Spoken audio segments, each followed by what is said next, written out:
Citizens, it's that time. You are officially in the Alert Zone. Welcome to the Alert Zone TV. I am the Wizard Uncle James. I would love for you to become an active citizen of the Alert Zone, and you already know how to do that. Welcome to another episode of the docuseries we do here, Never Again. Since this is a worldwide movement, I know as of late we've been focusing on America, but look, as the channel grows, we will be doing more expansion. I'm asking that you share these videos, the content that we do here on this channel. Sorry about that. And let's get up to 1,000 or more active subscribers so we can get different messages out. Because it's a worldwide movement. What happens in America is not exclusive to America. Because stuff like this happens to everybody all over the world. It has happened. And it will continue to happen if we don't know the past. So we can prepare that this never happens again in the future. With that being said, got control safe environment. Sitting here today with safe direction. My EDC, my Walther PK380, Chamberlain 380. And I want to talk about lake towns / park towns in America. For a lot of you who don't know American history or know it and don't like to talk about it, we're going to talk about a few things in this particular episode that hits near and dear. Me being a native New Orleanian, me being a nerd, geek type guy, you know, I've always been that, and I've never been ashamed of that. And it always made me read and talk to different people that most people feel uncomfortable talking to get the gist of why things happened in this world and why people are the way they are. So let's just get to it. We're going to talk about this. This is for Per Travel Nori. I know I'm pronouncing his name wrong. It's one of them French names, but bear with me. This talks about 5 lake towns / park towns. I'll come to the most known one last because I need to give a little bit of insight on that. But it says, okay, we'll start at Benson, Alabama, Cowaliga. Turns out Alabama's Lake Martin is built on the previous majority black town of Cowaliga. It is home to the first black-owned railroad started by William E. Benson and the black school Cowaliga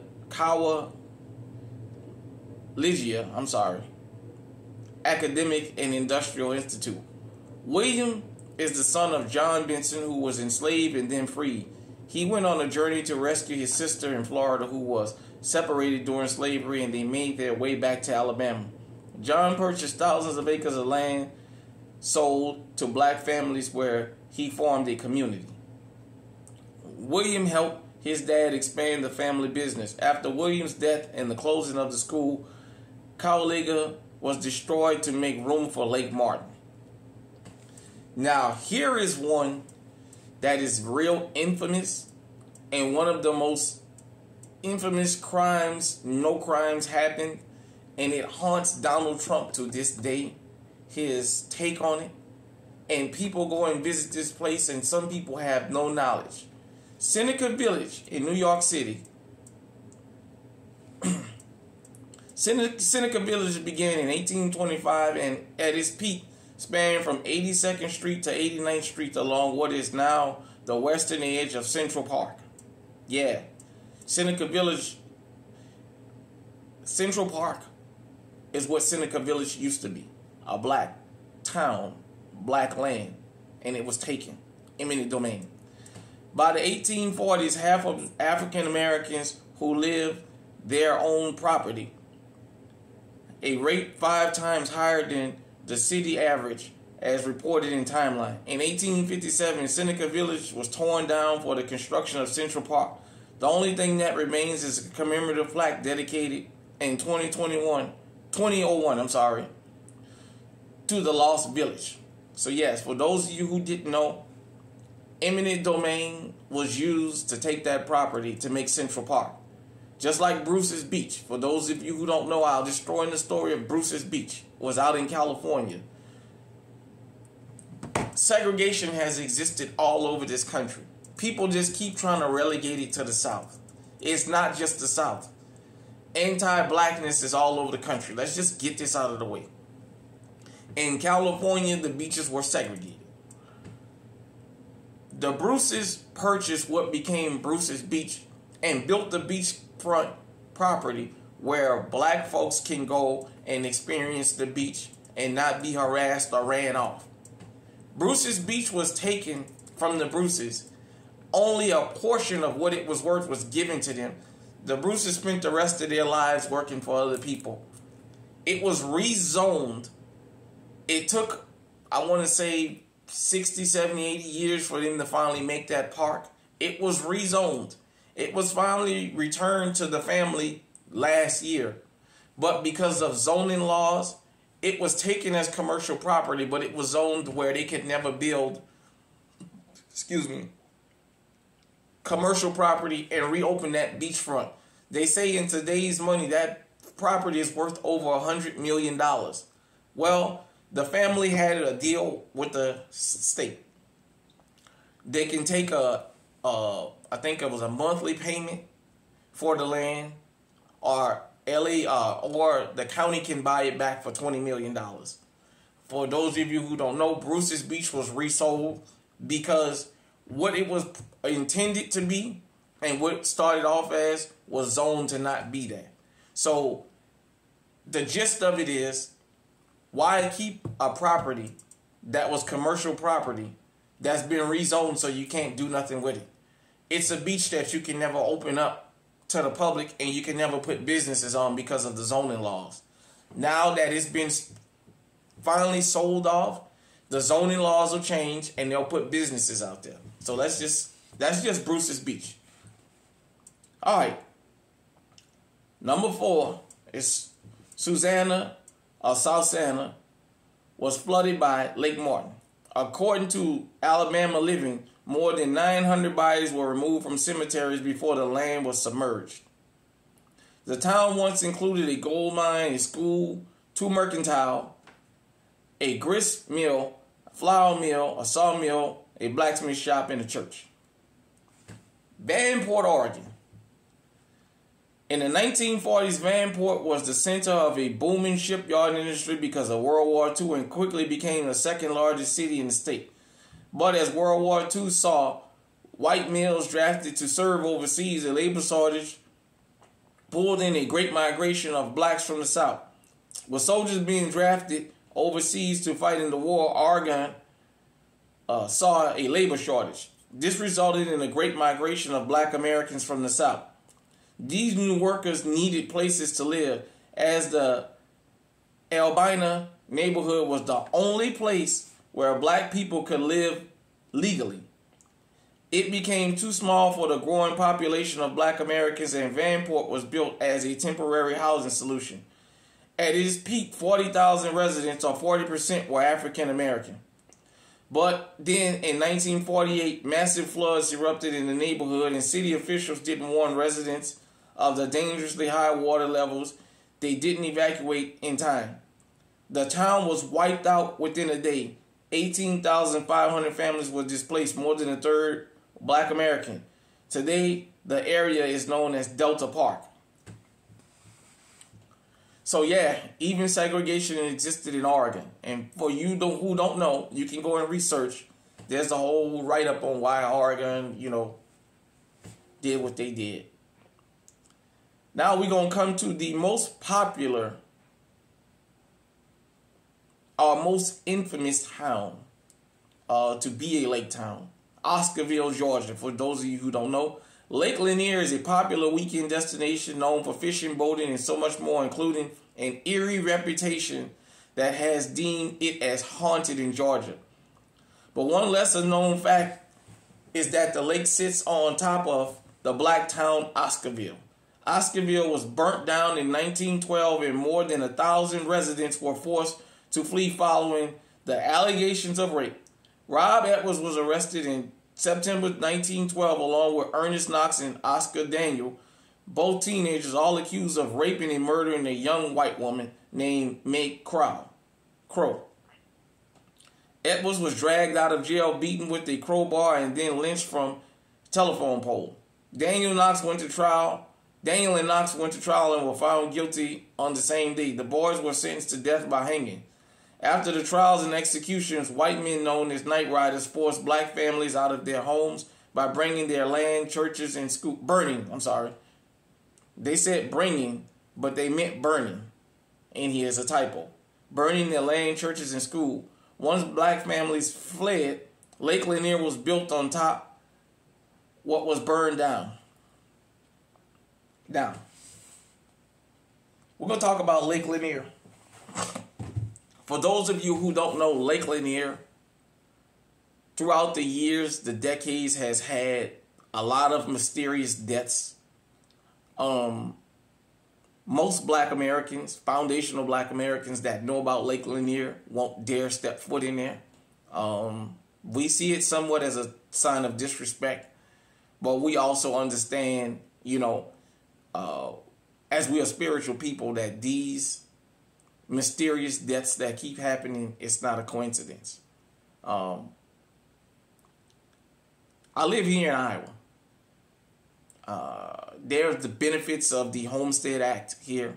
I don't let people tell me about their hard work is how they got to own these 5, 6, 7, 800 acre farms. I know better. But with that being said, there's been fights up here about eminent domain. Now that the corporations want to build housing in America and make rent unaffordable, they want to turn America into a Dubai, where if you ain't worth billions, you can't even come here and visit. They want to make this country unlivable. But they're using eminent domain to do a lot of this. The Highway Act was a part of eminent domain, for those of you who don't know. And depending on the positive response I get from this, I may go into that about the Highway Act and the destruction the Highway Act caused, the purposeful destruction. But back to this subject.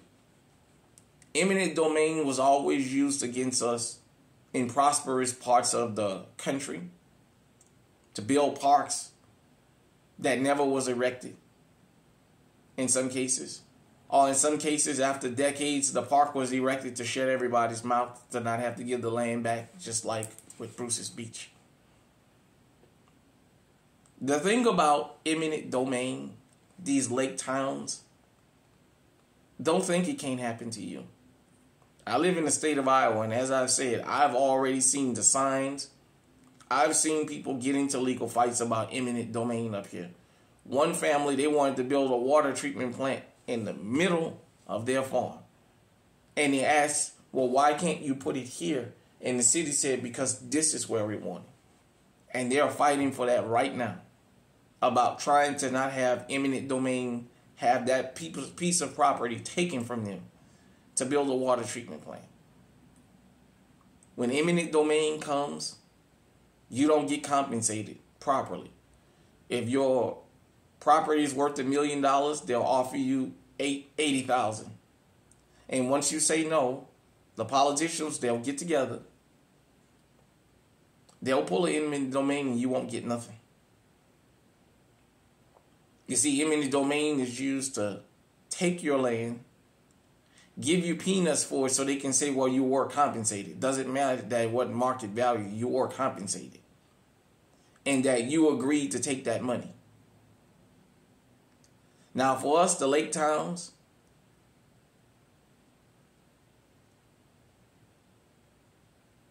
and even a lot of eminent domain, violence came before. When we refused to sell, when we refused to leave, everything was just burned down, everybody was killed, and we were flooded. I'm a New Orleanian. Hurricane Katrina. You guys can look online, and there's just proof on top of proof about that. I don't even have to go into that here.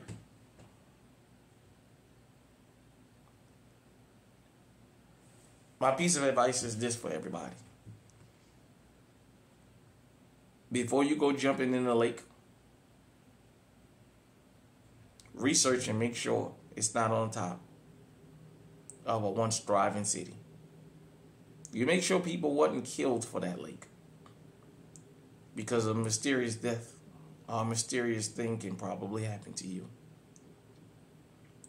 And just on the subject of Lake Lanier, just as a slap in the face, the state of Georgia has decided this summer that Lake Lanier is going to become a water park.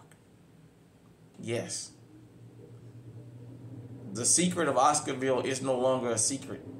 And with that being known, it's going to be rubbed into people's faces. It's going to be a water park. Whether you like what I just discussed or didn't, you can't call it a lie.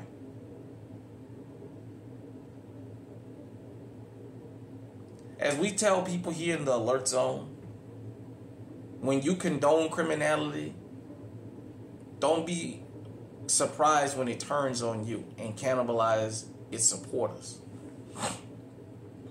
When you condone these kinds of actions, don't be surprised when the house or the family land that's been in the family for generations, when they come knock on your door and say, we want to build a highway through here. We want to take this and make a park out of it. You can give it to us at this price or we can take it and you get nothing. Don't you think it can't happen to you? Knocking on wood. As my name is Uncle James. I live here in Iowa. I told you guys what the ethnic makeup is here. They're going through eminent domain up here right now. Some of these farmers are being basically forced to sell these farms. A lot of them don't want to sell them. A lot of the residents up here don't want to see that farmland go. They're doing the rezoning.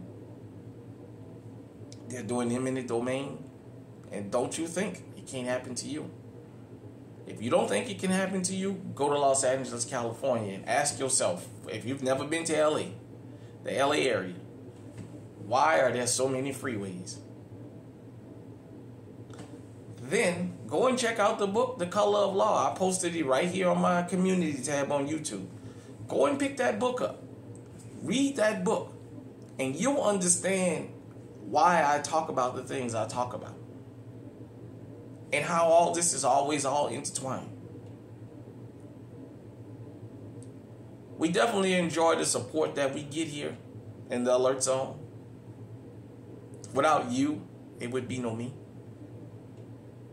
Hit me in the comment section. Let me know what you think. Until next time, stay safe, stay armed,